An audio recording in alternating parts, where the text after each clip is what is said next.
Les parents d'avant, quand les femmes là partaient faire enfant dehors, qui venaient avec, les vieux la prenaient. Et quand les vieux là partaient faire enfant dehors là, les vieux la prenaient. Vous dites, affaire de fidélité, c'est pas seulement les hommes. Le gentleman a des deux côtés. Les femmes infidèles existent, elles existent autant que les hommes infidèles, c'est tout.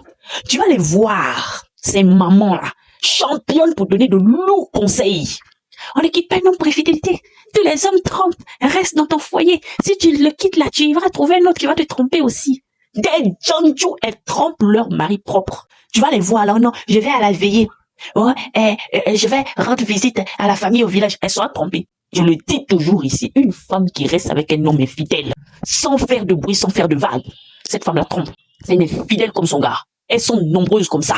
Tu la vois dans le foyer, le gars, oh, même s'il part, il va revenir dans ma main. Même s'il part, c'est moi qui suis le centre de sa vie. Moi, c'est moi la déposée à la maison. Elle trompe. Elles sont là comme ça. Non, voilà, moi je vais pas quitter un homme pour infidélité. En tout cas, tous les hommes sont comme ça. Moi je reste, c'est des infidèles. Tu les vois, les donne conseils, des Johnjo, elles trompent leur mari. Une femme qui est pure et sincère ne peut pas supporter l'infidélité. Ça, c'est faux. Faut les voir. Essayez seulement de lancer un truc au nom test ADN général. Partout en Afrique ou bien partout dans le monde. Test ADN. Vous allez voir comment les femmes là vont trembler. Vous allez voir comment les femmes là vont trembler. Ça peut venir nous insulter, nous qui ne cautionnons pas les bêtises. Ça peut venir nous insulter, nous qui disons que l'infidélité n'est pas bien. Ça peut venir nous insulter, nous qui disons que tu me trompes, je te quitte.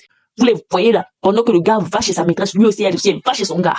Ça peut venir casser nos oreilles ici. Non, voilà, vous êtes des mauvaises femmes, les pique-me, des trompeuses.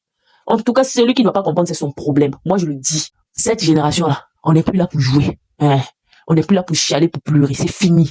Tu trompes, on te quitte. Ou encore, tu trompes, on te trompe. C'est aussi simple que ça. Vous pensez que c'est nous qui avons amené tromper ton pas? À ton avis, où est-ce que les filles et les femmes ont eu ces idées là? C'est les mamans là qui leur donnent les conseils là. Devant toi, elle va dire à sa fille, faut pas quitter ton foyer pour infidélité. Non, tous les hommes sont comme ça et toi, elle va réprimander sa fille. Quand tu as parti, elle appelle sa fille de côté, dis-toi là. Faut te calmer, il y a quoi? Quand lui il sort là, toi, tu n'as pas un endroit où aller ou bien tu n'as pas de dragueur au dehors. Elle dit ça dans le calme. Et comment quand la go se joue les indignés, et pour penser, moi, j'ai supporté votre daron comment? J'ai supporté votre papa comment? De temps en temps, je me soulageais. C'est comme ça. Elle se soulage. Il y en a plein ici qui ont des enfants dans la maison. Elle sait que l'enfant là, c'est pas l'enfant de mon mari. Elle le sait. Une femme comme ça qui a un enfant, bien deux enfants, qu'elle sait que c'est pas les enfants de son mari. Vous pensez que vous allez venir lui casser les oreilles, oh non, ton mari te trompe, et puis elle va quitter. Elle va pas quitter.